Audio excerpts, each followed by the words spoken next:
Então, a nossa ideia aí é conversar um pouco sobre o tema, né, de emergências psiquiátricas.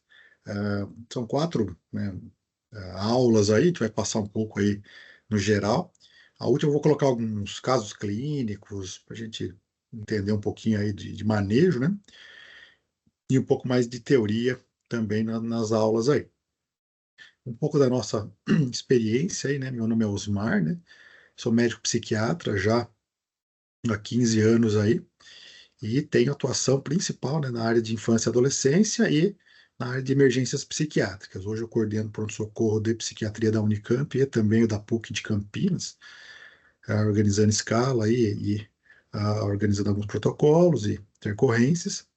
Tenho mestrado e doutorado pela Unicamp e membro aí, né, de algumas associações, né, dentre elas é a Sociedade de Medicina e Cirurgia de Campinas e a ABP, Associação Brasileira aí de Psiquiatria. Bibliografia que é interessante, né, para ter de consulta e estudos também, né?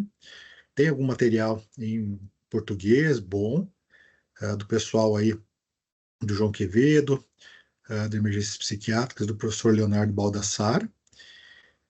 O livro, né, de Psiquiatria no Hospital Geral, o professor Neuri, tenho o prazer de participar de um capítulo, né? Ele trata de temas gerais dentro de um hospital e um pouco também aí nessas questões de emergência. O Tratado de Psiquiatria, né, da ABP, e também aí em relação ao suicídio, né, crise suicida, é um livro bem interessante do professor Neuri. Trabalhou muitos anos aí, tive o prazer de ter aulas e discutir aí casos com ele lá na Unicamp, e ele editou novamente aí a segunda edição do livro. Quando a gente pensa em emergência psiquiátrica, né, é tudo aquilo que, de maneira aguda, gera uma alteração em algumas funções psíquicas, dentre elas, né, o pensamento, o humor, questões de comportamento e das questões de relacionamento social do indivíduo. Então, ele pode fazer mal tanto a si quanto a terceiros, dentre os mais comuns, né, a família. Em atendimento de psiquiatria, né, quando a gente pensa dentro de um cenário de hospital geral, de porta de pronto-socorro, né, geral, a gente tem aí em torno de 4 a 6% dos atendimentos numa porta geral, eles têm relação com questões psiquiátricas. Fora, né, que muitos pacientes têm comorbidades, né, então ele vem com infarto e também é tabagista, então tem uma dependência, né, então a gente tem um número maior aí de situações. Mas de emergência psiquiátrica, um paciente em surto psicótico, um paciente com ideação suicida, um paciente, né, numa crise do ponto de vista psíquico, em torno aí de 5%. E dentre o mais comum, né, entre essas avaliações, está que um terço é de paciente com risco de suicídio, de ação suicida, ou que tentou suicídio, né, e é abordado pela equipe clínica, ou equipe cirúrgica, e depois é pedido interconsulta para o psiquiatra. Então, o risco de suicídio, né, vale a pena o estudo aí devido à prevalência.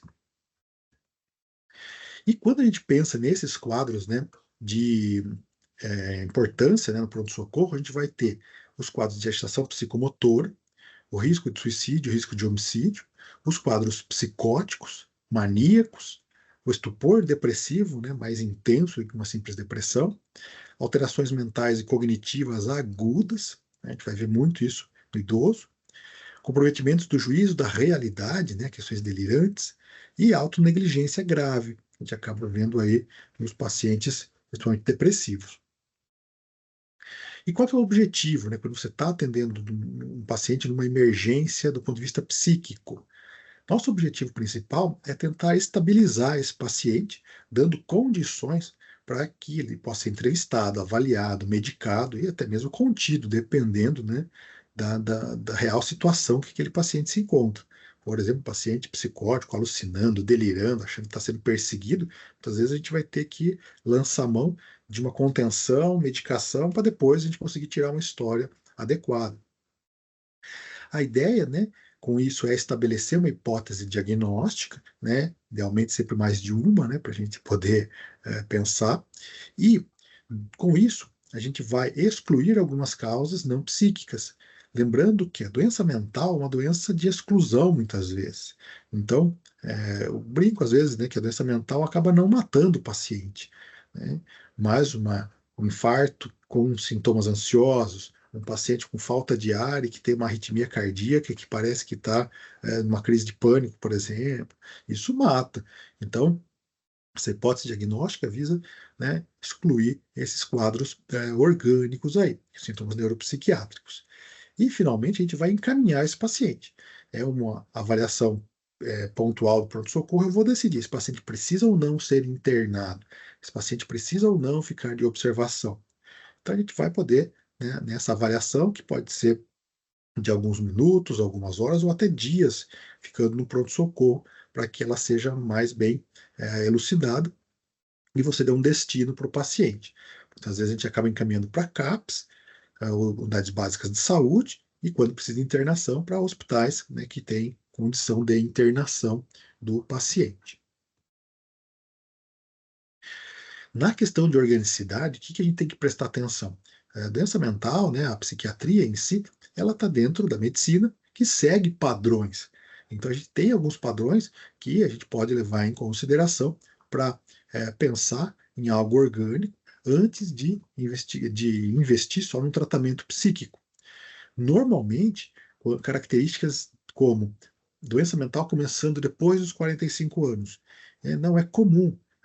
Epidemiologicamente, a gente sabe que transtorno mental tem a ver com idades mais jovens, pacientes entre 20 e 30 anos.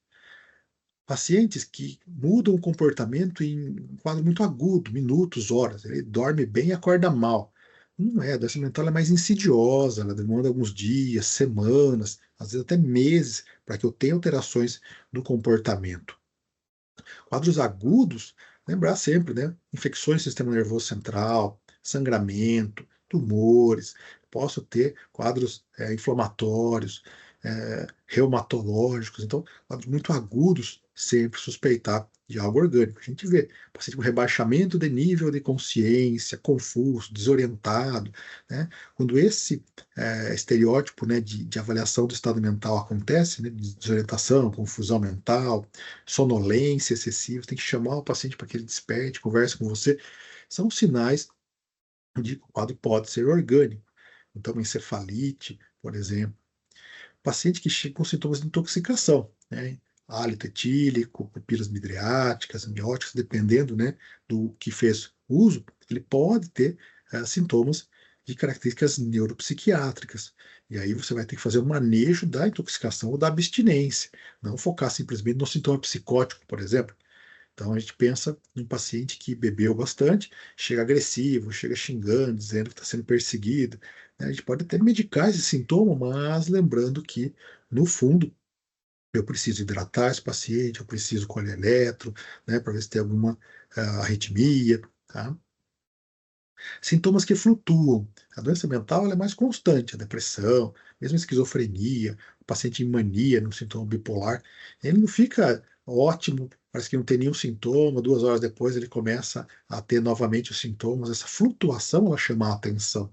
Normalmente, né, a doença mental não tem essa flutuação tão intensa. O paciente que flutua normalmente, um delírio, um paciente com quadro confusional agudo, esse paciente, né, mais idoso, com sintomas de infecção, então essa flutuação no nível de consciência, a flutuação na capacidade de manter a atenção, então de manhã você passa uma visita, você conversa com ele, ele sabe teu nome, sabe a idade, onde ele está, você volta meio-dia, 1 da tarde, ele já está gritando, chamando quem não está ali, falando que está voando bicho, então você vê uma flutuação.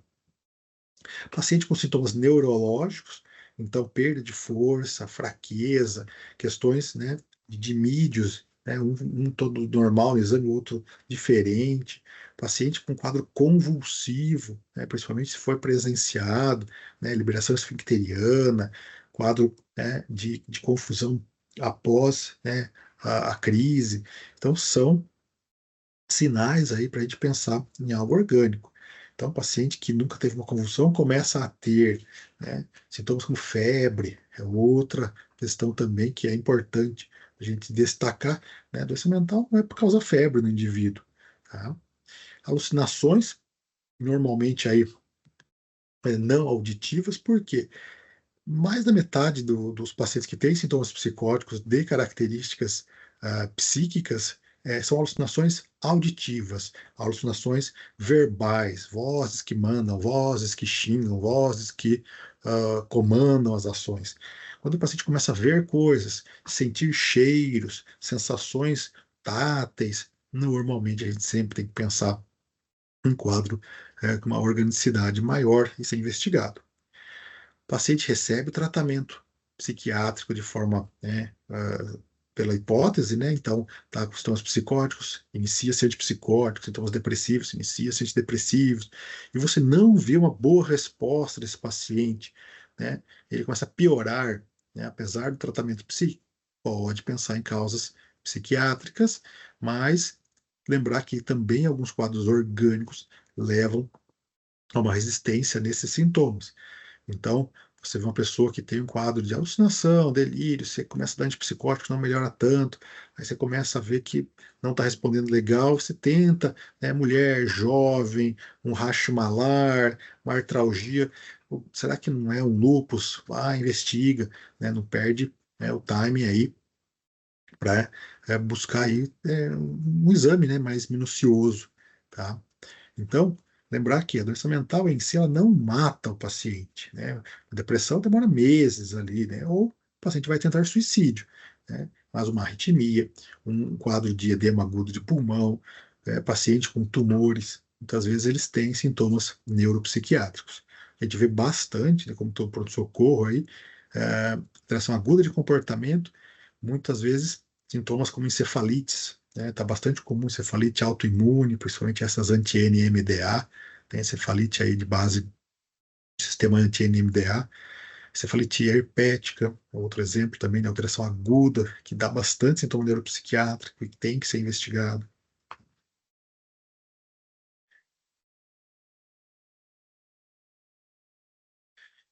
E para a gente pensar do ponto de vista prático, é sempre melhor pensar sindromicamente, assim como na clínica. Então, se eu tenho um paciente com tosse, febre, falta de ar, a gente vai pensar numa síndrome, né, respiratória aguda, né, vão passar pela sua cabeça alguns diagnósticos e você vai, né, dar um tratamento de acordo com aquele que parecer mais adequado. Então, se eu tenho um paciente com tosse, febre, falta de ar, né, que não está dessaturando, que tem ali uma ausculta, né, característica ali de alguma consolidação, né, no exame, você pensa, pede um raio-x, posso entrar com antibiótico, não necessariamente eu sei qual bicho que eu estou tratando, mas eu entro com antibiótico.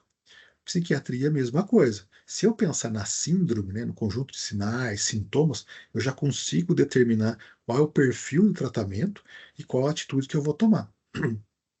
E como é que a gente faz isso? História e avaliação do estado mental do indivíduo, né? A gente vai ver aí o exame de estado mental, as características básicas da cognição, do afeto, das relações com a realidade, né, para ver se tem delírio, alteração de pensamento, mais a história com a família, amigos que conhecem essa pessoa, a gente junta tudo isso, pensa numa síndrome. Dentre as principais, né, principalmente as de emergência, a gente tem as síndromes psicóticas, maniformes ou maniatiformes, síndromes depressivas, ansiosas, síndromes de dependência química, síndrome confusional aguda, né, o famoso delírio, e as síndromes ou quadros dissociativos, conversivos. Vai ver um pouquinho delas aí para entender como são os principais sintomas aí, né, do estado mental. Quando a gente pensa em uma psicose, uma quebra com a realidade, eu tenho uma quebra, eu não sei separar o que é real e o que não é. Isso vai gerar muita alteração no exame do estado mental.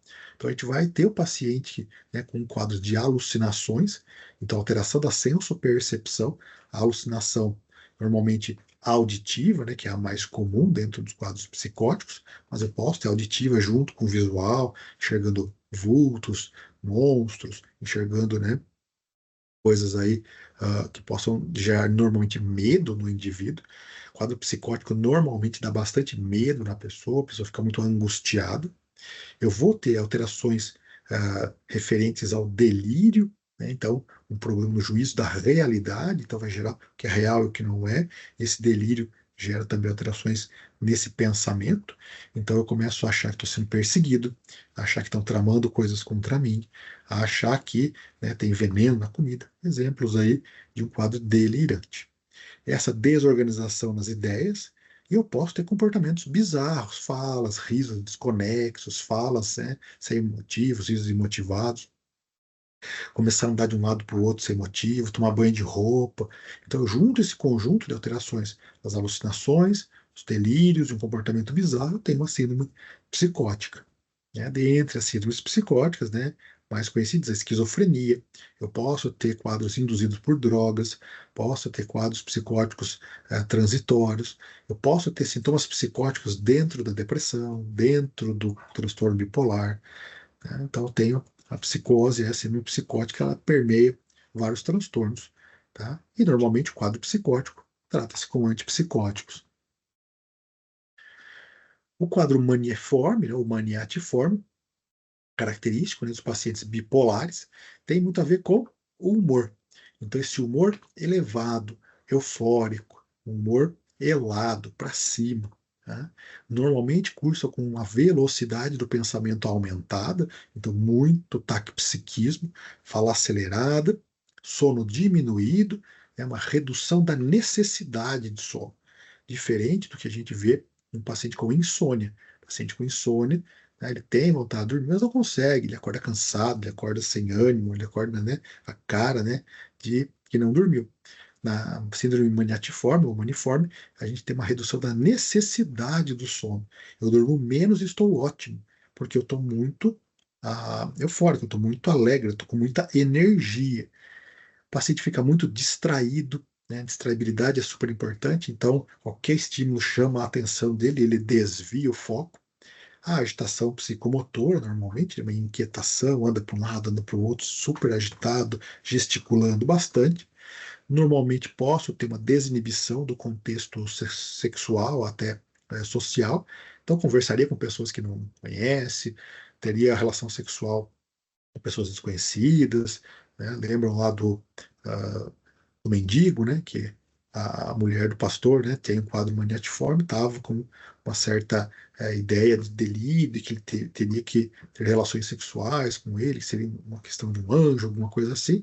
Então, né? Tem uma desinibição também. E o delírio, né, quando presente, né, um delírio pode ser presente também na mania, ele vai ser um delírio de grandeza. Eu tenho poderes, eu sou Deus, eu sou rico, né, então grandeza, místico, religioso. Então eu tenho um poder. Né, lembro de um paciente uma vez que comentou, né, que ele queria salvar Jesus da cruz. Né. Então você imagina, né, que ele quer salvar Deus da cruz. Né. Então, que mais poderoso do que Jesus.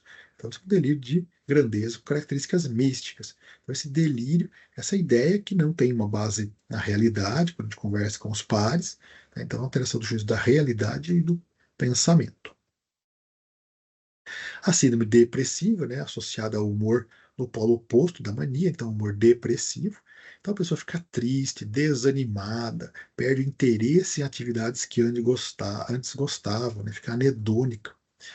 Pode ter um cansaço, a fadiga, pode ter a perda da energia, diminuição da autoestima, né? Ela fica com prejuízo na concentração, então a memória fica prejudicada, dificuldade de lembrar coisas, dificuldade de reter informações, dificuldade de se manter numa atividade, né? Então comete muitos erros. Né? Normalmente posso ter pensamentos de morte, de menos-valia, um discurso, né, nihilista, né, sem, né, um ânimo, a vida não tem sentido. E normalmente tem uma diminuição da atividade psicomotora. Então, a inquietação pode acontecer, mas normalmente é a diminuição. Então, a pessoa fica mais lentificada para andar, para falar, para raciocinar. A gente vai lançar mão de uma síndrome mais depressiva. Quando a gente pensa num transtorno depressivo, no sentido de doença, no sentido, né, de transtorno, a gente vai ter características da depressão com persistência de pelo menos 2 semanas. Tá? Então a gente vai juntando, né, os sintomas sindrômicos com características, né, de tempo, características de prejuízo na vida funcional, escolar, social. Tá? Então lembra que o transtorno em si, o diagnóstico, né, a gente vai dar o CID, é esse conjunto de sintomas por um determinado tempo e que vão causar um prejuízo na vida desse indivíduo. Quadros ansiosos, né? Ansiedade é a questão mais comum aí de procura no pronto-socorro, né? É o pânico, né? Muitas vezes aí, ansiedade, preocupação excessiva, medo, né? Ansiedade, a gente vai ver também depois, né, em outras aulas, essas questões de uma proteção, ela é importante para que a gente se proteja, é importante para que a gente, né, sobreviva, tome mais cuidado. O excesso dela é que é problemático. Normalmente o que procura, né, mais emergencialmente é o pânico, é a crise mais intensa dessa ansiedade, com muito sintoma físico, né, descarga de sistema autonômico, taquicardia, sudorese, tremores, sintomas de desrealização, o ambiente está esquisito, está caindo sobre mim, né, despersonalização, parece que eu estou fora do corpo, vontade de sair correndo. Então, o indivíduo tem a crise de ansiedade muito intensificada com questões físicas. E normalmente passa rápido, então acaba que se resolve aí em poucos minutos, né, meia hora, 40 minutos. Já o TAG, né, transtorno de ansiedade generalizada, é essa ansiedade mais crônica, a maior parte do tempo. Então, vou ter preocupação, tensão, dor, nervosismo. Esse não tem tanta vinda como a emergência, né, mas gera um prejuízo na vida funcional do indivíduo. Então, e muitas vezes a ansiedade tem que tomar cuidado, porque confunde, né, com quadros, por exemplo, como o, o infarto. O paciente chega com uma dor, um desconforto torácico, ele pode chegar ansioso. A gente já pegou uma vez um paciente que veio com sintomas ansiosos, passou em 3 locais diferentes, falaram que era psiquiatra. Quando a gente chegou, cianose nos dedos, né? Então foi lá ver, estava saturação baixa, estava com um TEP, né? Então, assim, focou no sintoma ansioso e esqueceu, né, de examinar o indivíduo. Quadros sindrômicos de dependência, dependência química, né? Eu posso ter a dependência em si mesmo, né, com critérios, ou fazer o uso esporádico. Mas o que importa mais é que o paciente vai chegar intoxicado ou em abstinência. Tá? Intoxicação é o uso da substância, né, com características aí mais comuns, né, as drogas, né? E eu vou ter alteração de prejuízo da consciência. Então, consciência, aquela capacidade de estar desperto, acordar. Geralmente eu tenho um prejuízo, fico um pouco mais sonolento. Posso ter atitudes mais beligerantes, agressivo, humor muito instável, irritável. Tá? Então, na intoxicação, geralmente, o paciente mais agressivo. E na abstinência, um paciente que já usa de forma crônica uma substância, e quando ele se vê sem essa substância, ou diminuindo a quantidade da substância, eu vou ter sintomas aí de falta dessa substância no sistema nervoso. Os mais comuns, né, de sintomas como ansiedade, inquietação, náusea, vômito, tremores, sudorese, posso ter convulsão, coma, né? Não necessariamente preciso parar a substância. Às vezes, dependendo, né, o álcool, por exemplo, se eu diminuir, né, faltou a quantidade necessária para o sistema nervoso ficar calmo, né, eu já vou ter sintomas de abstinência. Vou ter uma hiperexcitação do sistema nervoso central. Quadros confusionais, né, confusão aguda, né, o famoso delírio, né, mais comum é esse rebaixamento do nível de consciência, né, mas ele é flutuante. Então eu tenho momentos de estar acordado, desperto, consigo conversar e ter uma relação de troca, e em outros momentos parece que ele fica mais sonolento, você tem que fazer uma certa força ou verbal, ou até física, né, para que ele acorde, para que ele mantenha-se na conversa. Isso vai gerar alterações da atenção, capacidade de se manter focado, capacidade de se manter concentrado na conversa. Então, isso também flutua ao longo do dia. E alterações, por exemplo, da orientação, onde eu estou, quem eu sou, que dia é hoje. Às vezes você fala para o paciente de manhã, explica que dia ele sabe, ele guarda na cabeça, à tarde você vai lá, ele não sabe. Tá? A característica flutuante do quadro de delírio. Posso ter um discurso mais desorganizado, sem sentido. As alucinações no delírio, né, no quadro confusional, tendem a ser mais visuais, bichos voando, abstinência ao álcool, muito rato, barata, o paciente, né, tenta tirar coisas que estão no sensorial dele. Normalmente posso ter mais irritação, labilidade emocional, então chora, ri, né? Vou ter alteração do ciclo sono-vigília, normalmente ficam mais acordados à noite, ficam mais é, despertos à noite e dormindo mais durante o dia. Posso ter agitação ou lentificação psicomotora, aí a gente vai ver, né, as características do delírio, né? Seja um delírio hipoativo ou hiperativo. Mas o que nutre principalmente, né, o diagnóstico é essa flutuação da capacidade de estar desperto, da capacidade de se manter atento e orientado. E, finalmente, os quadros mais dissociativos, conversivos, né? Então, esses quadros, né, têm uma quebra do que a gente chama de unidade psíquica de forma parcial. Normalmente, é um funcionamento anormal da consciência. A gente fala muito, né, da consciência no sentido de estar desperto, consciente do ponto de vista neurológico, né? Estou atento, estou capaz de manter o meu direcionamento da atenção. Nesses pacientes conversivos ou dissociativos, né, alguns, né, brincam, né, e falam, né, o PT, DNV, né, distúrbio neurovegetativo, né, não existem esses nomes aí, são nomes aí equivocados, mas o que que vai acontecer? Eu tenho uma alteração na minha consciência, não no sentido de quantidade da consciência, mas na qualidade dessa consciência. Então, o indivíduo está acordado, ele está desperto, mas ele está sem capacidade de lembrar coisas, ele está andando sem rumo, ele passa por um estresse agudo, né? Então ele passa por uma violência, ele passou por uma descoberta de uma morte de um familiar muito querido. Então, aquela notícia muito impactante gera um jeito da consciência tentar se esquivar desse problema, pelo menos por alguns minutos. É tanta angústia que ele começa a funcionar do modo alternativo. Tá? Então, a mente aí tem esse caminho alternativo para percorrer. Então, a gente vai ter pacientes que têm amnésias, não se lembram de determinadas coisas, falam como crianças, uma regressão do ponto de vista psíquico. Um exemplo de paciente que descobriu uma traição do marido, pegou ele na cama com outra e saiu andando, correndo. Quando ele foi atrás, ela dizia: Nossa, ele me estuprou, ele me estuprou. Aí pegaram ele, levaram até lá o, o a polícia, né? E aí, chegando lá, perguntaram: Ah, quantos anos você tem? Ela falou: Eu tenho 20 anos. Aí ele falou: Não, doutor, eu tenho 42 anos.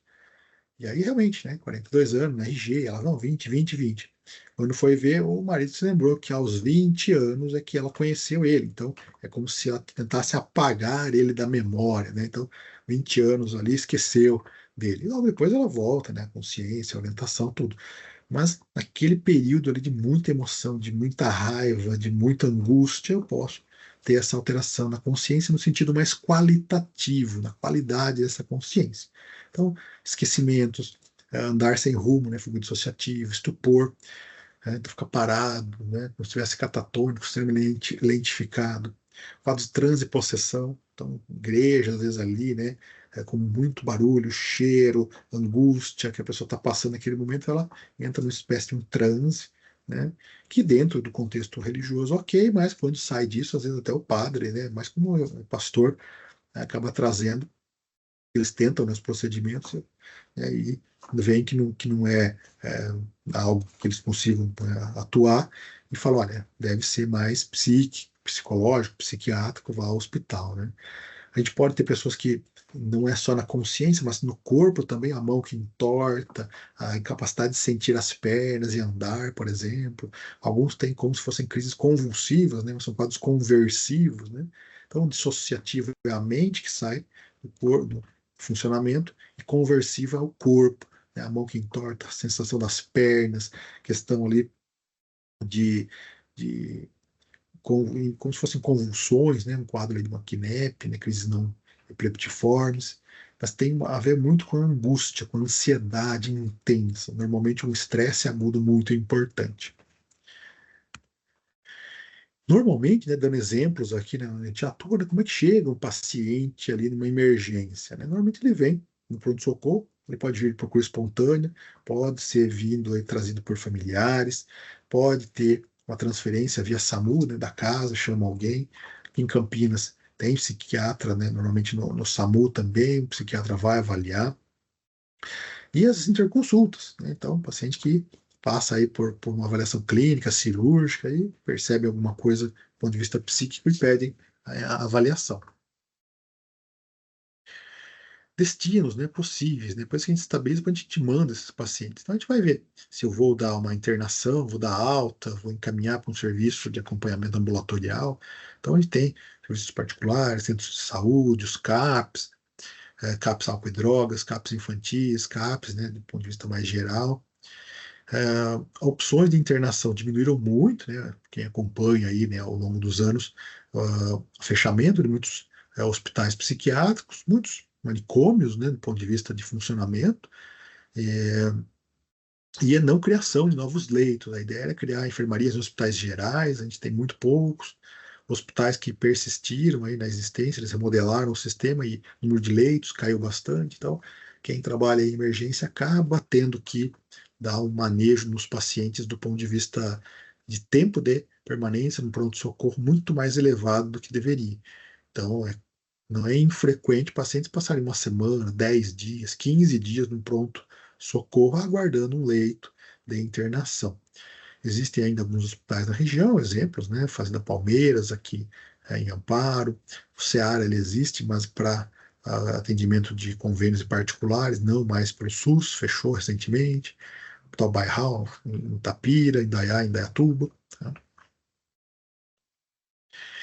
E as questões de emergência, como se tem, né? Só para reforçar aí, né? Então, já há muitos anos aí, 6 a 8% das visitas no pronto-socorro são queixas relacionadas à saúde mental, em outros serviços, né? Em publicações também 5%. Então é aquilo, né? Boa parte do que procura tem a ver com questões de humor, principalmente quadros ansiosos, depressivos e reações agudas ao estresse. E né, questões suicidas. Então, aí praticamente aí, 75% desses pacientes vão ter algo de humor ou ideias suicidas. Atendimentos, né, pesquisa que a gente vai publicando, né, por exemplo, aqui na Unicamp, essa foi nos anos de 2010, 2011, né, mais de 1.400 pacientes. O que é mais a gente acaba vendo? Sintomas de humor, né, então depressão, agitação psicomotora e questões de uso de substância, é o que mais acabou aparecendo, isso incluindo todos os pacientes, inclusive interconsultas, né, e encaminhamentos, né? Um terço vai para o CAPS, centro de saúde, né? Outro terço vai para o CAPS, né?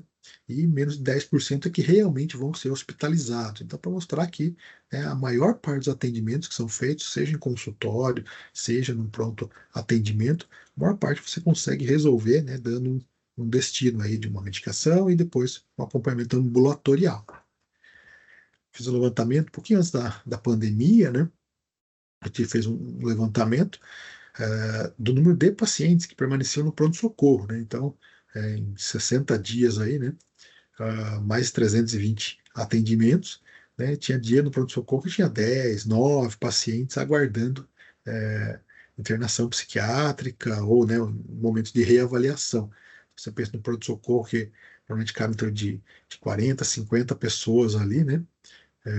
Que seria o ideal, a gente encontrava 80, 90 pacientes. Desses, 10% eram da psiquiatria, tá? Ah, e muito pedido de interconsulta, né? Então, o paciente que chega avaliado pelo clínico, depois ele é avaliado pelo psiquiatra. Aí. Coisas importantes, né, que a gente acaba vendo na avaliação do paciente. Nossa arma, né, é a entrevista. Então, tirar a história, de forma clínica, né, cuidadosa, tentando estabelecer uma relação temporal. Quando começou o sintoma, ele é agudo, por que que levou para a emergência, né? Por que que já tentou o tratamento ambulatorial, quais são os sinais, sintomas aí, possíveis desencadeantes, teve algum fator estressante, não teve.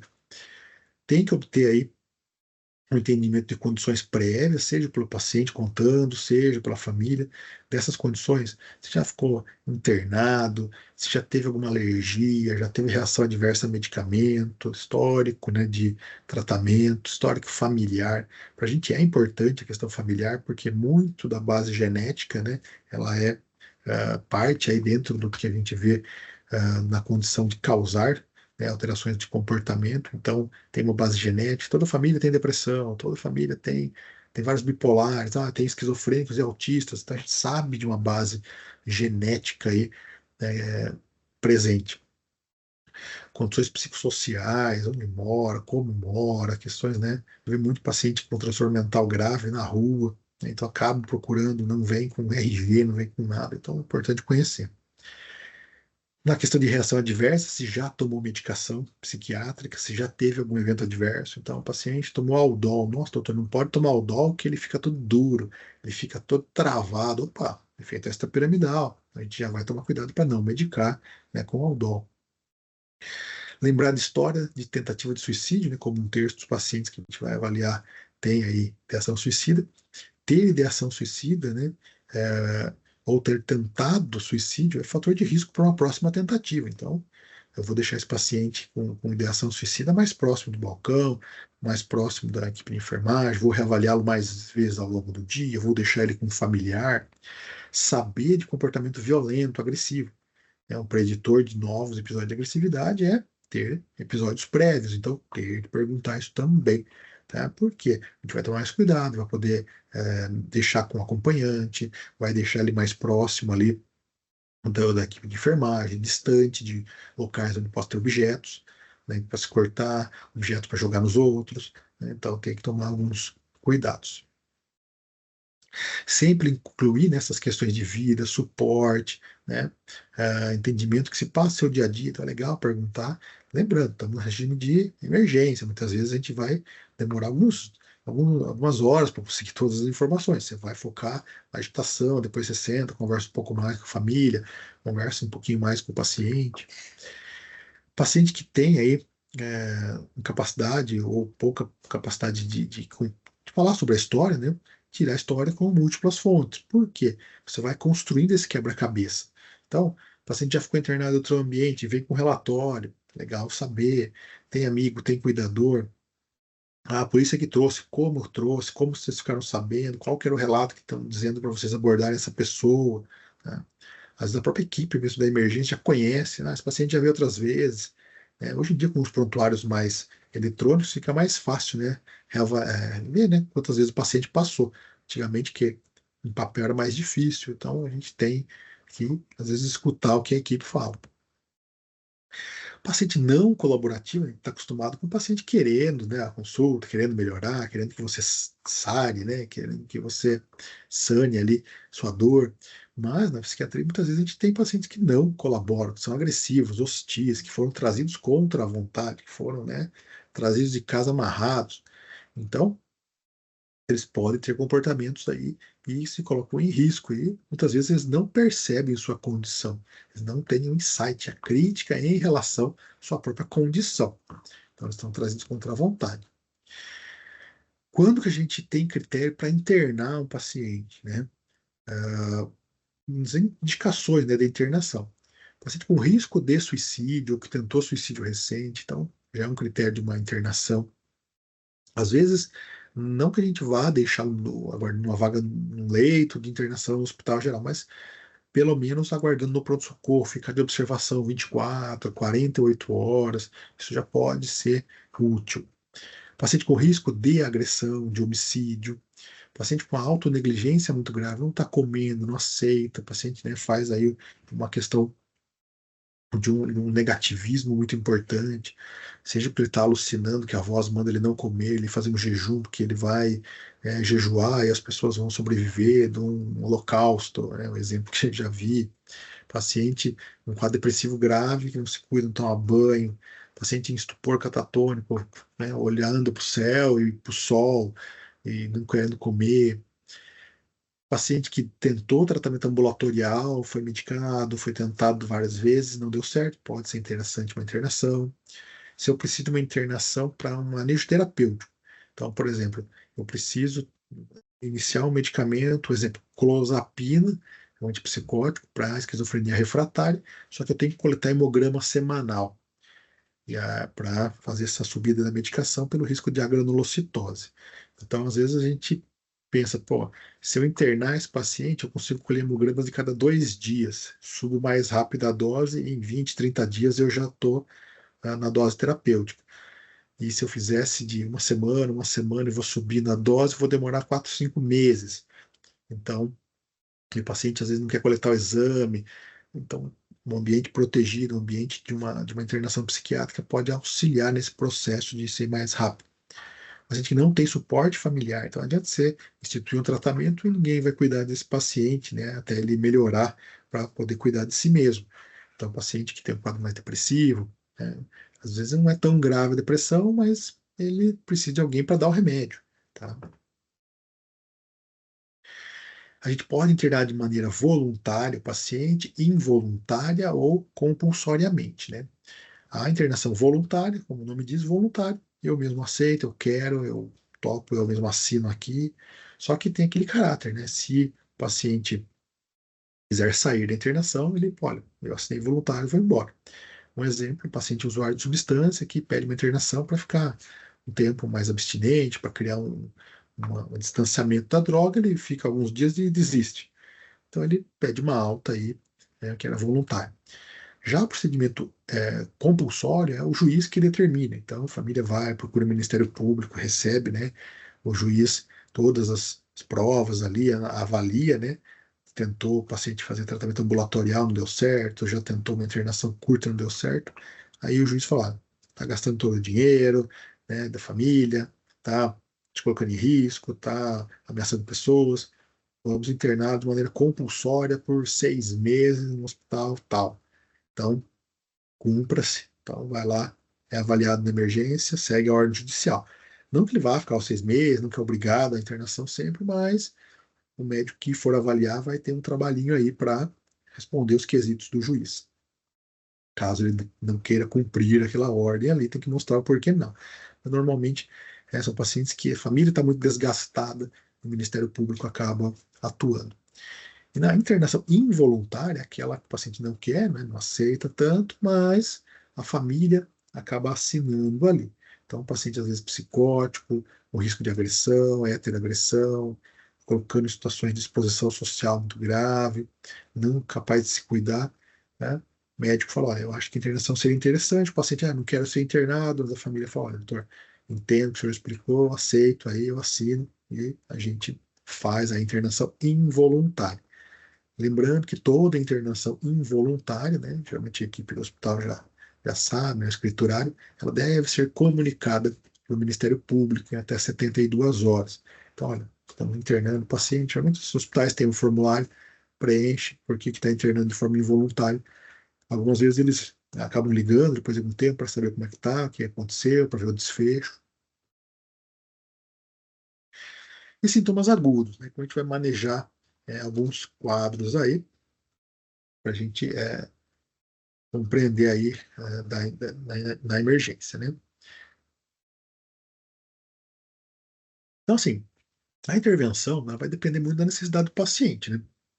Então, se você tem um paciente que está agressivo, se colocando em risco, não vai deixar ele embora, vamos ter que conter, vamos ter que, né, medicar. Então, você vai decidindo o que você quer fazer.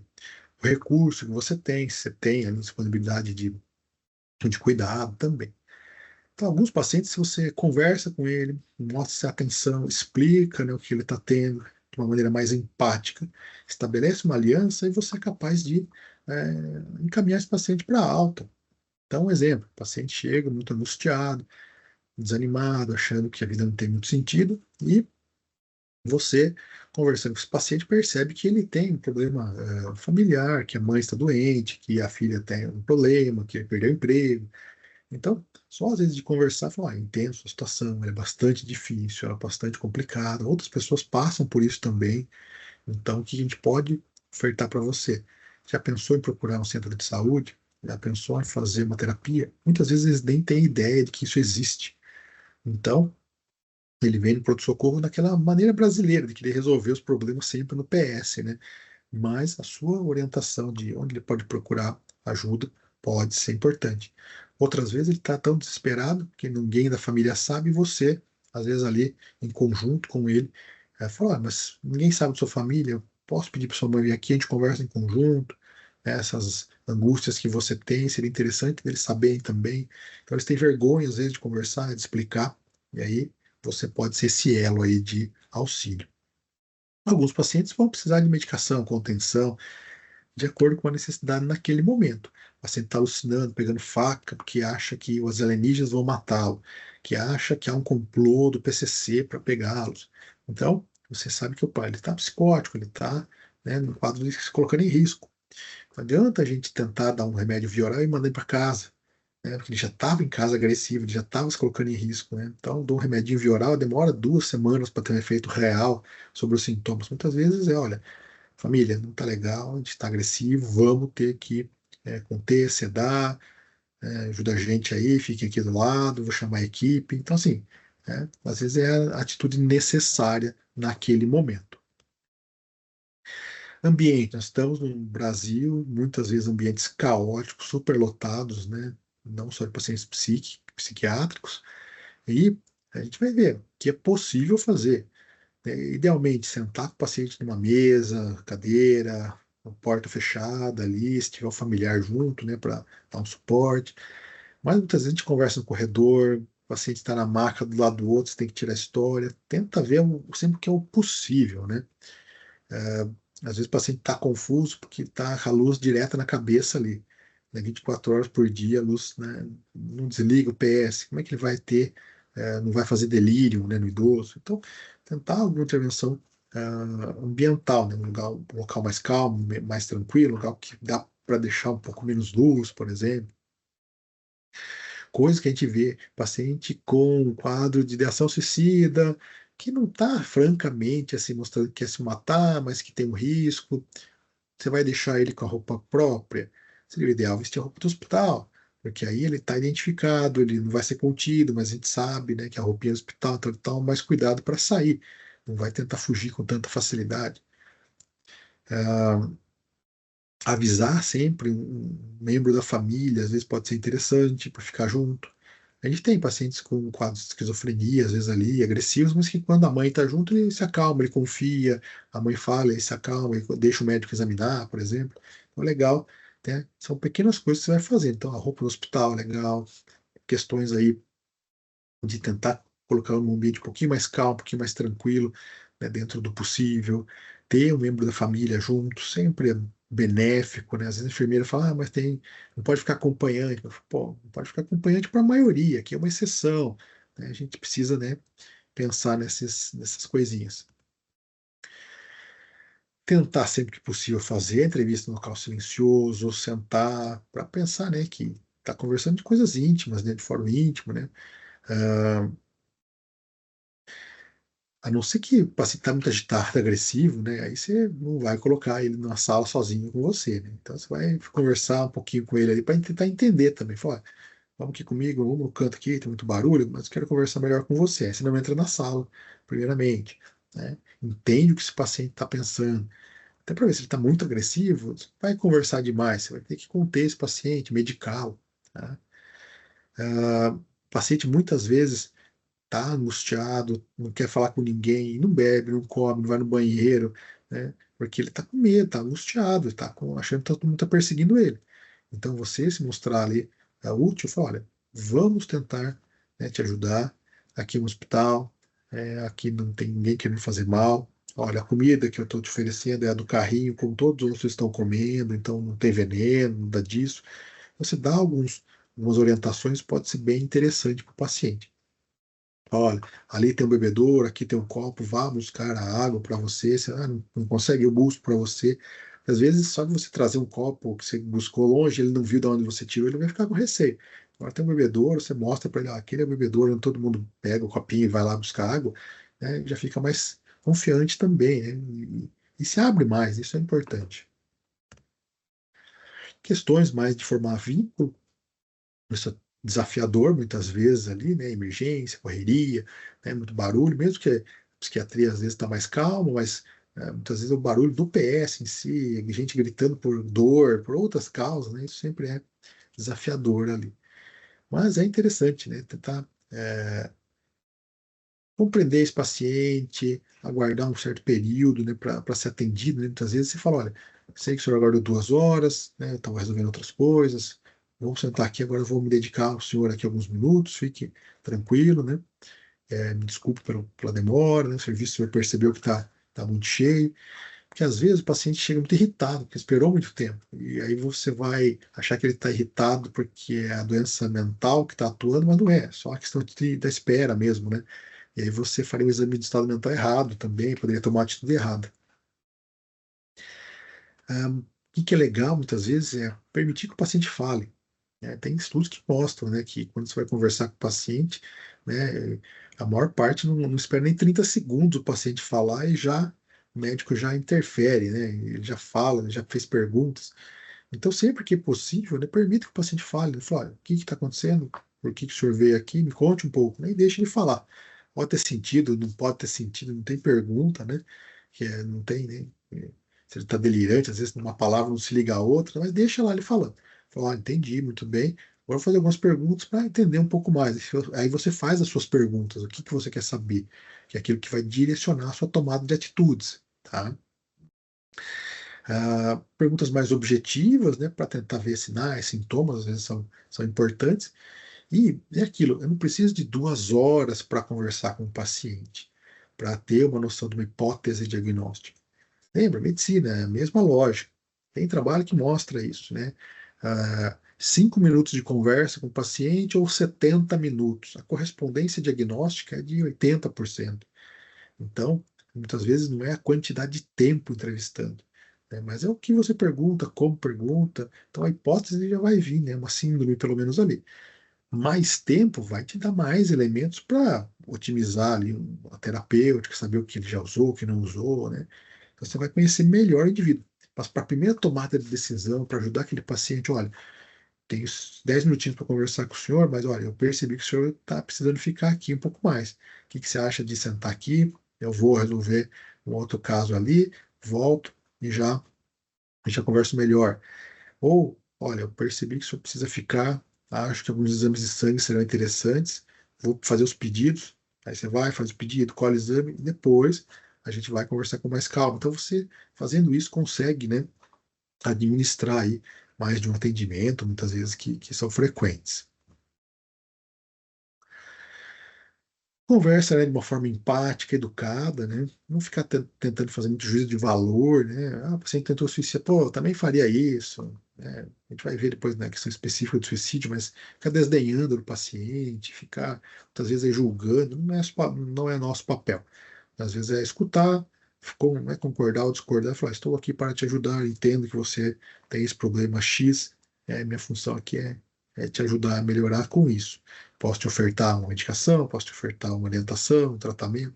Você faz isso de maneira educada, você vai conseguir estabelecer ali uma ordem, um tratamento. Olha, acho que você precisa é, ser encaminhado para o CAPS, não precisa de uma internação, mas olha, eu vi que você não está muito legal, vamos fazer uma medicação via oral agora. Quanto o remédio faz efeito, a gente pode ligar para sua mãe, né, ela pode vir buscar você. Então você vai estabelecendo ali esse tratamento. Tá? É, tentar identificar, né, estratégias aí de enfrentamento que foram úteis em outros momentos, isso é legal também. Sempre perguntar, falar: olha, já teve isso antes? Já. Como foi isso? O que aconteceu? Foi por causa disso, disso, disso. É o mesmo evento? Sim, muito parecido. O que que você fez que piorou? O que que você fez que melhorou? Você lembra, muitas vezes, ali, o que que foi feito na emergência que o colega fez? Ele deu alguma medicação? Foi só uma orientação? Só de saber isso, muitas vezes você já consegue ajudar esse paciente sabendo, né, o remédio, muitas vezes ali que ele faz uso.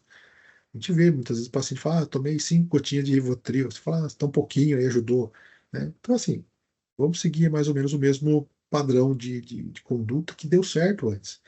É igual, por exemplo, o paciente tem quadro depressivo recorrente, ficou ótimo por muitos anos com fluoxetina, foi suspenso, ele volta com quadro depressivo. Aí você quer passar qual remédio para esse paciente? Né? O senhor tomou outra vez? Tomou. O que o senhor tomou? Fluoxetina. Passa por fluoxetina de novo. Ah, mas tem mais moderno? Não tem. Não, funcionou. Naquele momento foi. Então a estratégia é identificar o que foi útil. Muitas vezes o paciente está muito angustiado, muito tenso, né? Então tenta deixar ele falar, é aquilo de deixar alguns minutinhos ali.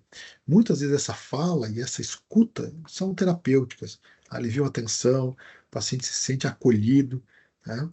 É, e sempre reforçar, falar: dentro, né, do ambiente do pronto-socorro, né, eu entendo, né, eu consegui perceber que o senhor precisa falar um pouco mais, o que que eu acho que a gente pode fazer? Vou te encaminhar para aí um serviço mais especializado em terapia, né? Encaminhar ao centro de saúde, às vezes tem alguns hospitais universitários com equipe de saúde mental, o CAPS, né? Então você faz a cartinha lá, percebendo que esse paciente teve alguns sentimentos de angustiantes, ele falou algumas coisas e você fala, percebo que não está legal, tá?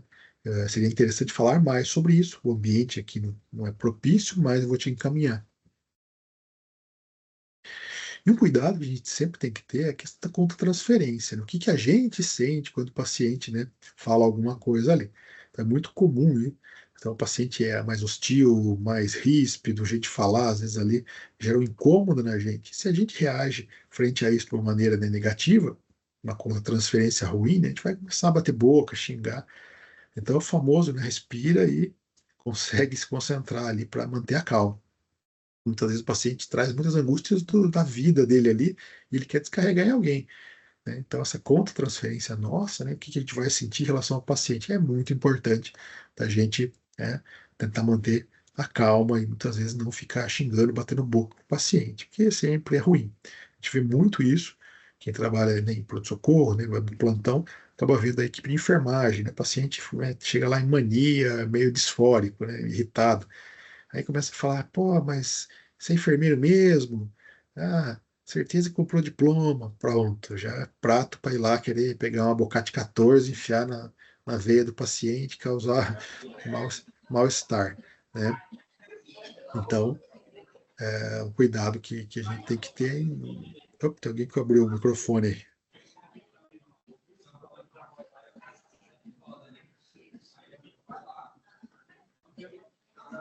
Quem abriu o microfone aí que tá um barulho aí. Então, essa conta-transferência, né, tanto nossa quanto da equipe que a gente coordena ou que a gente acaba tendo contato no dia a dia, é sempre legal a gente reforçar, olha, o paciente está mal, né, o paciente que está ruim, a gente tem que respirar fundo e não ficar pior que o paciente.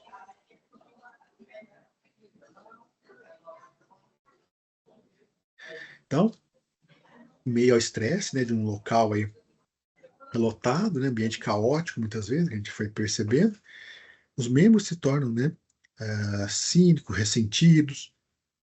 Então, essas reações elas são compreensíveis, o profissional de saúde tenta aí sempre impedir, né, para que elas influenciem o mínimo possível, né, no tratamento do paciente, para a gente não ficar aí tentando causar um mal-estar, né, muitas vezes com esse paciente.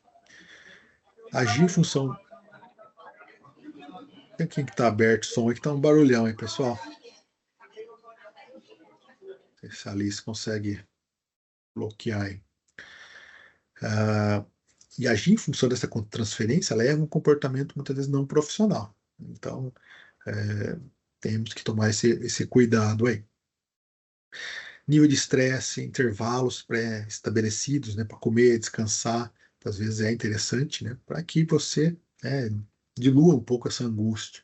A gente vê muito na equipe de enfermagem, eles fazem o meu turno, vai tomar um café, divide a equipe, vai para 15 minutinhos de descanso, isso é muito benéfico, né.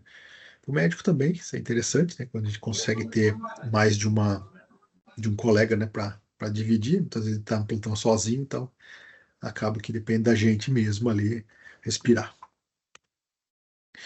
E na questão da agitação psicomotora, né, o comportamento violento, né, que é uma coisa que mobiliza bastante, né, gera muita contra-transferência ruim, principalmente aí. Muitos pacientes podem chegar em situação de agitação psicomotora. Normalmente, os mais frequentes têm a ver aí com episódio de mania, né, paciente bipolar na mania, geralmente a mania mais disfórica, mais irritada. Paciente com episódio de esquizofrenia, principalmente no quadro mais agudo, então ele está alucinando, está delirando, ele está com medo muitas vezes, ele está, né, muito apreensivo, né? Paciente intoxicado ou em abstinência, né, de drogas, né, de álcool. Paciente com quadro de personalidade mais borderline, instável, isso é o mais frequente a gente acabar vendo. Então, o paciente tem um baixo limiar das frustrações, fica esperando 5 minutos, às vezes ali já começa a gritar. Tem aqueles que querem ser o centro das atenções, tem de características de personalidade, então já começa a causar alguma intriga ali e gera, né, um dissabor. Paciente, às vezes, com personalidade mais antissocial, características mais psicopáticas, né, que levam aí a manipulação, muitas vezes, né, para conquistar alguma coisa, que quer um atestado, quer mais dias, quer fugir de algum problema que causou lá fora, quer se internar. Quadros graves de ansiedade, até depressão, podem gerar sintomas de agitação psicomotora. Tá? Então, como lidar com isso? Normalmente, né, o exemplo do livro do professor Neuri, né, alguns fatores de risco ali, né, para a gente ver uma agitação psicomotora ou até violência. Então, normalmente é um paciente masculino, jovem, que tem efeito de alguma substância, né, o álcool é o mais comum, e a história de comportamento violento prévio ela é importante. Então, sempre perguntar, olha, já ficou nervoso, você viu o paciente gritando ali, pergunta pro familiar, é a primeira vez ou já teve outras vezes, né? Psicose anterior, histórico de automutilações, né? Então, para pensar já, às vezes, no borderline, alguma coisa assim, delinquência, né? Comportamento, né? Fora da lei, e pertencer a grupo minoritário. Então, a gente tem uma tendência de serem grupos, né? Mais autorreferentes, mais reativos, às vezes ali tendo uma agitação psicomotora mais intensa. Como a gente vai conduzir? Tenta colher a história, né, com o paciente, mais difícil, mas às vezes com o familiar. Examine esse paciente para ver se tem algo que justifique uma agitação psicomotora do ponto de vista orgânico. Teve um TCE, está com febre, é um quadro muito agudo de alteração de comportamento, idade, né, foge do padrão. Buscar, né, quadros como hipoglicemia. Já pegamos um paciente com destro lá de 23, o paciente ficou confuso, agitado, agressivo, tentando, né, bater em todo mundo lá. Aí você vai ver, né, uma hipoglicemia, né, intensa. A questão de uso de drogas é importante, tá intoxicado, tem abstinência. Né? Se há exaltação de humor, pensar na mania. Se há muita alucinação, delírio, acho que estou sendo perseguido, pensar mais numa esquizofrenia. Tá? Cuidar sempre da segurança, né, do paciente, dos outros pacientes, da equipe, cuidar de si mesmo, né, mais ou menos o ABCD do trauma, né? Primeiro é a sua segurança, né? Não adianta você querer ajudar os outros sem estar seguro. Paciente agitado, sempre pensar em contenção, né? Por quê? A gente não entende muito bem o que está acontecendo, tem muitos outros pacientes no local, geralmente tem um risco, né? A gente já teve paciente que entra numa emergência e tenta extubar um paciente no momento de agitação, então sempre tem que ter esse cuidado. Sedação do paciente, a gente vai ver daqui a pouquinho nos slides, né? Dose e tal, mas geralmente a gente pensa sempre em antipsicóticos, mais como o haloperidol, alguns que é uma ação ansiolítica, sedativa, né, os benzodiazepínicos, e alguns antihistamínicos, por exemplo, né, a prometazina, que tem uma ação aí sedativa. A gente vai ver também. Alguns preditores de comportamento, né, tem lá no livro do professor Neuri, né, essa tabela. Então você vai ver, né, características desde hostilidade até o comportamento violento. Às vezes é difícil você precisar, né, que é verde, amarelo, vermelho, né, do cuidado ali, mas algumas coisas que você já percebe. Na postura do paciente. Se o paciente está mais sentado na cadeira, ele evita falar tanto com o examinador, ele responde, mas é uma forma mais lacônica, ou às vezes um pouquinho mais elevada, ele está hostil. Diferente do paciente que anda de um lado para o outro, que já bateu em alguém lá fora, que já está falando que vai agredir alguém. Então, a postura dele é uma postura que você não vai ter muita conversa. Né? É sair dali e chamar a equipe para conter. Questão da psicomotricidade. Paciente que está um pouco inquieto, ele mexe os dedos, né, aperta a mão uma contra a outra, né? Às vezes ele está no comportamento um pouquinho mais hostil. Mas, se ele está esmurrando, gritando, né, quebrando objeto, pegando alguma coisa, a tendência é que a violência seja mais iminente e a tomada de uma atitude de uma contenção, por exemplo, uma sedação intramuscular, seja mais adequada. O humor do paciente. Está irritado, não tem muita empatia para você conversa, responde meio de canto de olho, tal, tá hostil, mas não está demonstrando intenção de agir furioso, raivoso, né? O risco, né? Quando o risco é alto, de violência dentro do paciente mais hostil, você tenta conversar, oferta às vezes ali uma medicação para ser medicado, fala, estou percebendo que você está mais nervoso, irritado, quer tomar um remédio, você se acalma e a gente conversa. Já no paciente, já numa tendência de uma agressão já mais violento, é iminente a violência. Não adianta ter diálogo, não adianta, daqui a pouco a gente vê. Não, é chamar a equipe, conter, medicar. Então, já toma uma atitude que às vezes assim gera um certo incômodo às vezes das pessoas, mas que é a atitude correta. O paciente com demonstração de violência vai colocar outras pessoas em risco, não adianta ficar conversando com o paciente, tá? Tem que já ter, né, um treinamento com a equipe, orientação da equipe, olha, chegou esse paciente aqui, vamos juntar em cinco lá, prepara o dom, dá Zolan, vamos lá, tá? Enquanto está hostil, você tenta negociar. Fora isso, contenção. Questões éticas, né? O paciente pode estar numa perturbação, mesmo temporária, né?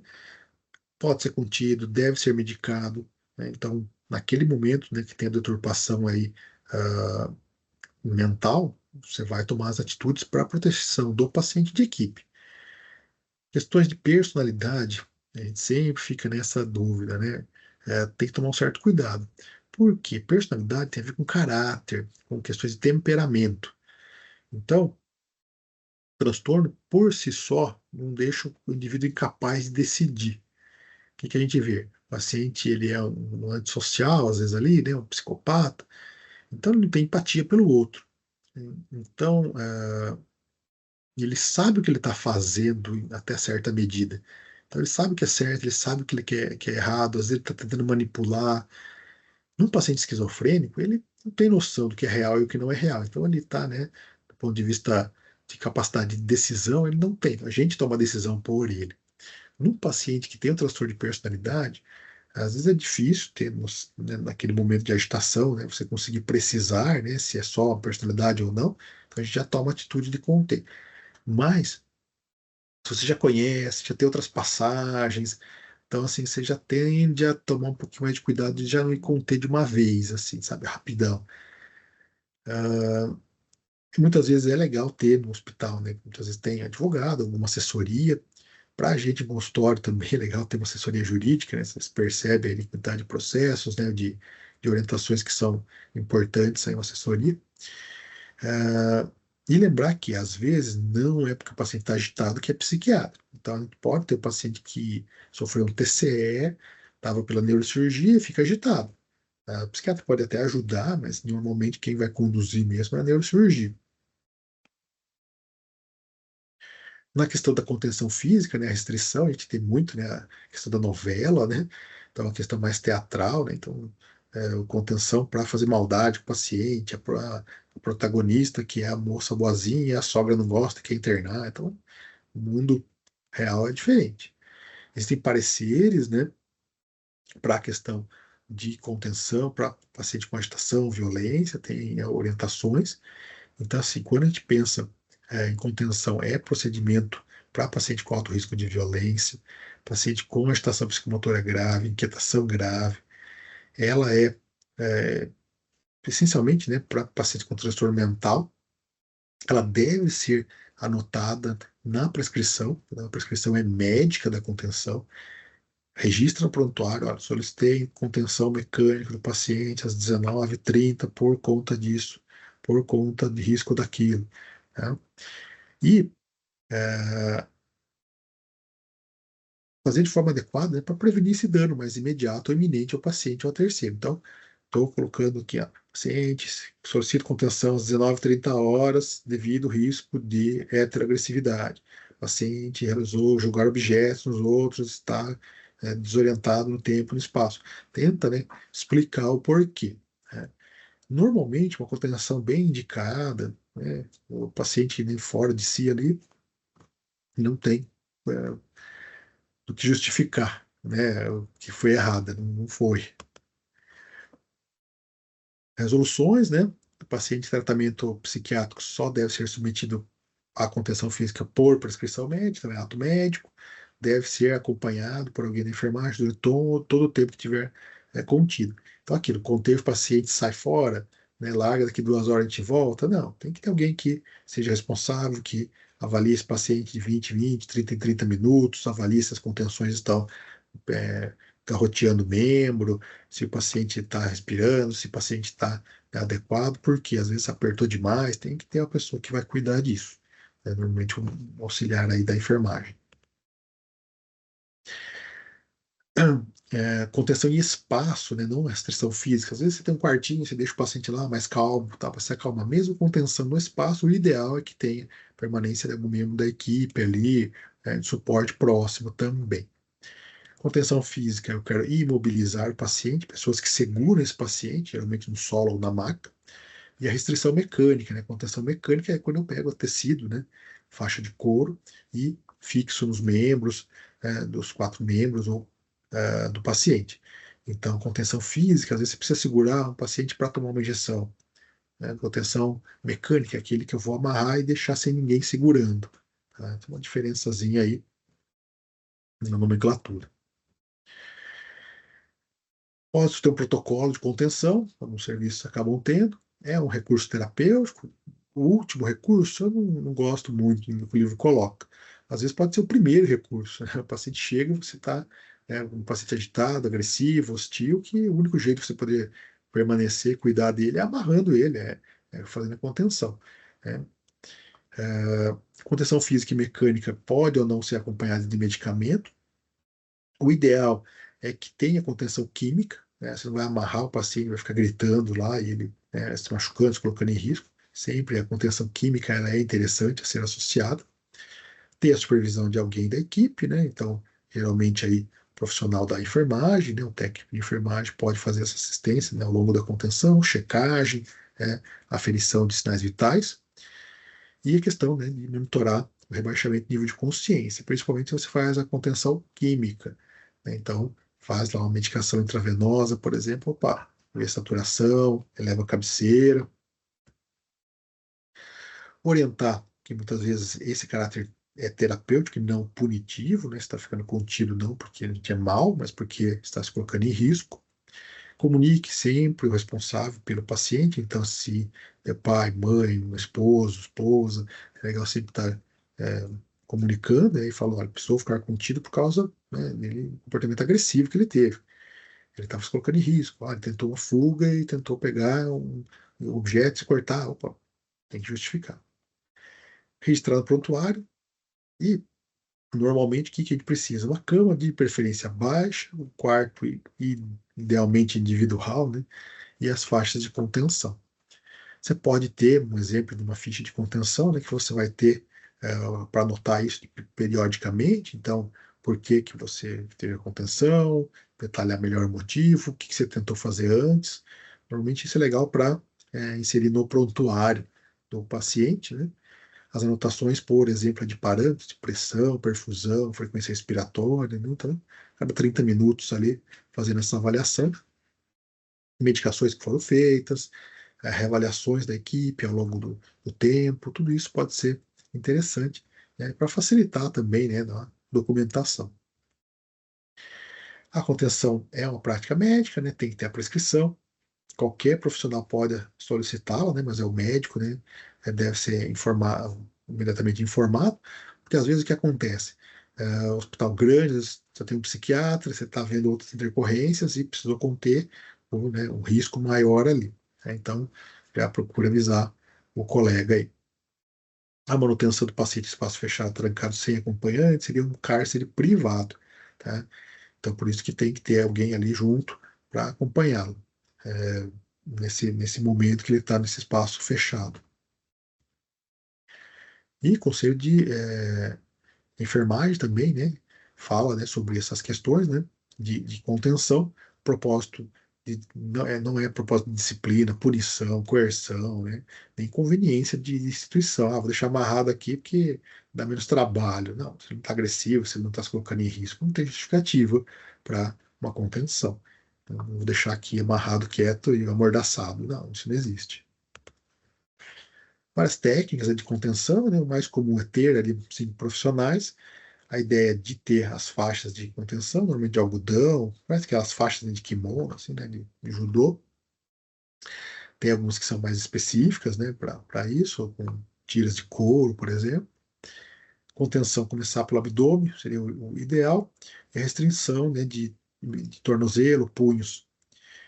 Não conter axila, passar por baixo da axila é problemático, lesão de plexo braquial, lesão irreversível, né, neurológica ali.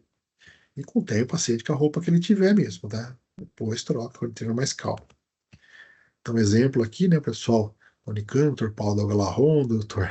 Cláudio Banzato ali, o residente da época, né, o Henrique, foram fazer esse treinamento. Então, ó, você vai uma pessoa por trás, né, e brinca, né, dá uma paulistinha no paciente, né, dá um toque no joelho ali para o paciente perder um pouco o equilíbrio, e os outros membros, né, da equipe vão segurar um em cada membro. E a ideia é elevar o paciente. A hora que eu seguro em cada membro aí, eu consigo suspender o paciente no ar, o que vai acontecer? Ele perde esse equilíbrio, a força. Então, dá tempo de você colocar na maca, fazer a contenção, fazer essa amarração aí do paciente ao leito, né?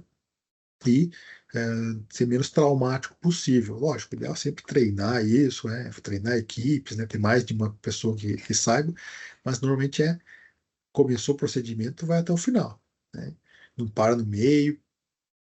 O ideal é sempre ter ali pessoas que cada um sabe que membro que já vai pegar, para que não tenha muita confusão. E aí você tem, depois nos livros tem também aí um jeito, né, de tentar fazer esse nó com a atadura, para qual você não tem o garrote. Então tem vários jeitos ali que você consegue fazer uma atadura que não machuque o paciente e que seja firme, né? Então, maneiras aí, né, de fazer um laço aí. Depois, com calma, vocês dão uma olhada aí. Tem os livros que eu encaminhei também tem. E a ideia é que o paciente fique, né, cada membro atado à cama, uma certa distância, que tenha uma certa capacidade aí de evitar com que ele tenha acesso, né, a um nó, por exemplo, ele consiga desamarrar, né. Observar os sinais, garroteamento, né, para evitar que tenha problema.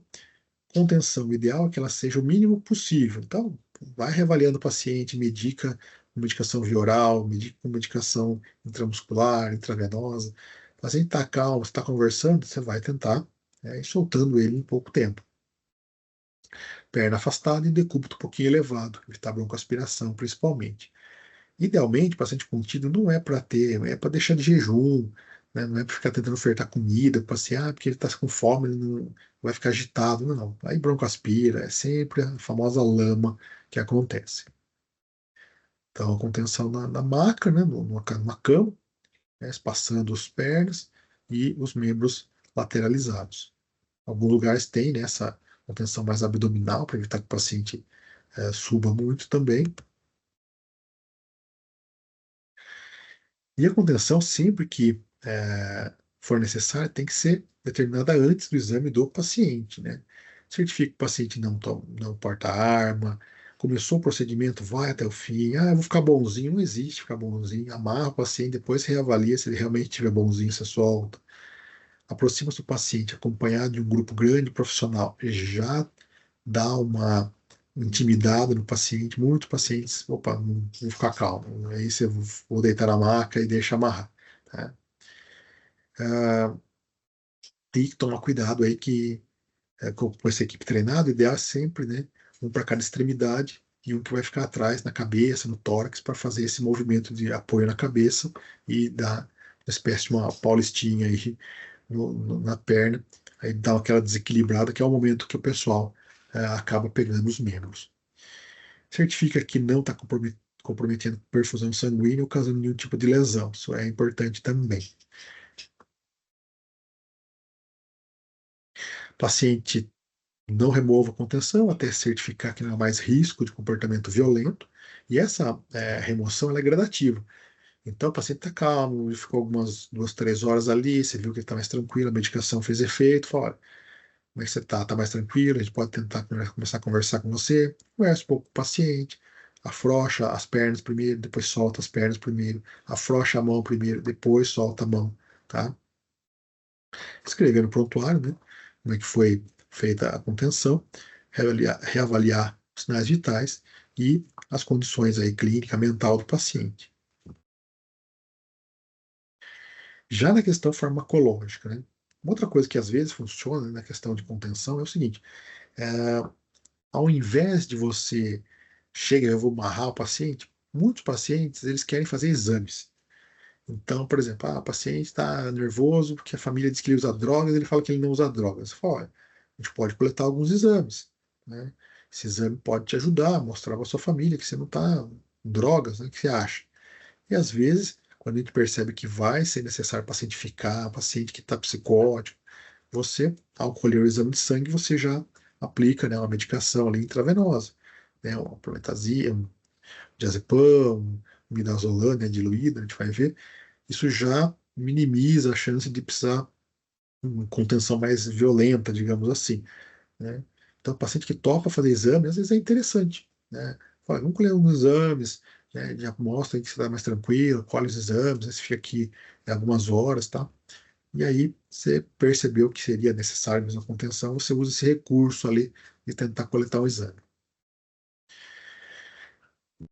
Na questão farmacológica, a gente pode pensar, o paciente está agitado, mas não está agressivo, ele colabora, ele aceita tomar comprimido, o paciente, a maior parte aceita tomar comprimido, né, quando não está tão violento, tão desorganizado. E algumas medicações que a gente usa bastante, o haloperidol, 5 miligramas aí, via oral, diazepam, 10 miligramas, posso associar diazepam com haloperidol, posso dar risperidona, antipsicótico com ação sedativa, 2 miligramas, posso associar risperidona com lorazepam, risperidona com diazepam. Então, normalmente são medicações que têm uma ação mais sedativa. E a maior parte dos pacientes conhece o famoso tarja preta, conhece o Rivotril, conhece o diazepam, eles aceitam, falam, acho que é bom, então já tomei isso outras vezes, foi bom. Tá? E ofertar para aquele que não está naquela iminência de violência, né? O paciente ainda está um pouquinho hostil, mas está dando para conversar. Normalmente, se tem alguma condição médica presente, um delírio, ou o paciente teve um TCE, o paciente tem, ele evita benzo, prefere um antipsicótico, né? O haloperidol, risperidona. Benzodiazepina em paciente em delírio piora a confusão mental, em paciente às vezes ali idoso piora a confusão mental. Já naquele paciente que não é cooperativo, está no risco de violência, né, aquele amarelo, vermelho ali, aí entra muscular intravenoso. Se é uma gestante, por exemplo, né, o haloperidol normalmente é tranquilo de ser usado. Na questão via oral, às vezes o Neosine, né, a gente usa muito, né, levomepromazina. Levomepromazina pode ser interessante, né, 25 gotinhas ali, né, equivalente a 25 miligramas, né, no via oral. Já na não cooperativa, é intramuscular. Paciente intoxicado por estimulante, né? Preferência, benzodiazepínico, midazolam, intramuscular, diazepam endovenoso. Preferência o diazepam endovenoso porque é lipossolúvel, né? Solúvel em gordura. Então, intramuscular, o diazepam tende a ter uma absorção um pouquinho mais errática. O paciente está intoxicado por álcool. Aldol Fenergan, né? O famoso Aldol Fenergan. Então, haloperidol, uma ampola de 5 miligramas, como a prometazina, 50 miligramas, intramuscular. Tem uma boa ação sedativa. Paciente em intoxicação por álcool, né? Então a gente evita benzodiazepínico, né?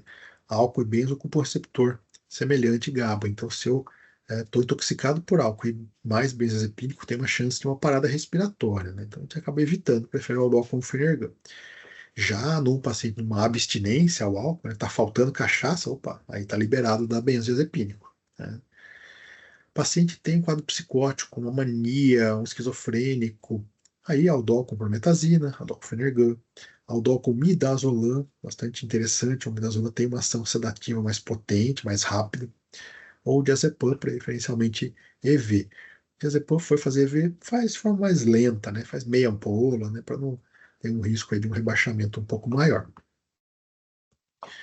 Então, essas considerações, né, para lembrar.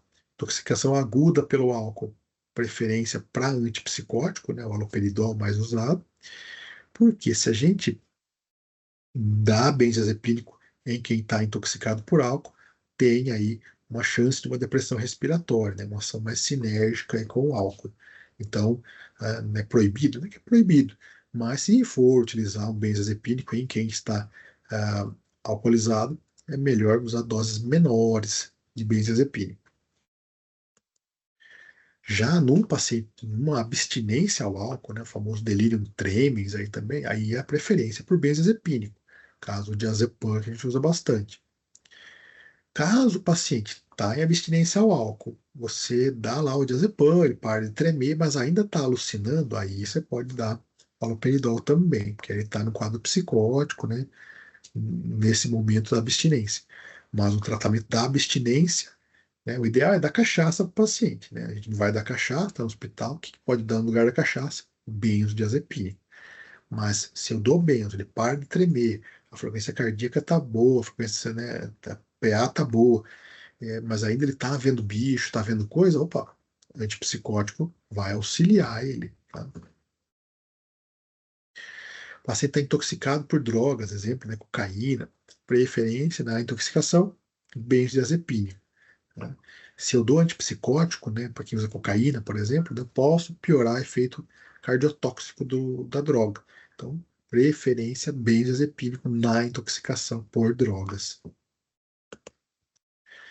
Paciente que está no quadro psicótico agudo, então esquizofrênico, uma psicose aguda, um quadro de uma mania com sintomas psicóticos, antipsicótico é a medicação de escolha ali, haloperidol, risperidona, sempre é uma opção aí. Haloperidol tem a vantagem de ter intramuscular.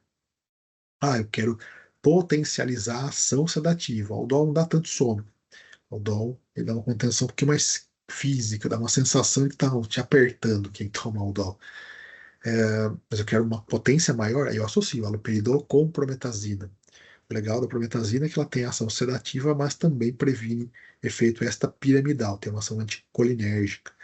Midazolam tem uma ação mais potente na questão de sono, de sedação, então Aldol com midazolam. Então, a psicose aguda, né? Delírio, alucinação, desorganização do comportamento, antipsicótico, preferência via oral, não aceitando via oral, injetável. Haloperidol, uh, paciente colaborativo via oral. Injetável, normalmente intravenoso, eu tenho uma ação mais rápida, tem uma ação sedativa um pouco maior. Normalmente o paciente já está contido, já está com acesso, preferência fazer intravenoso.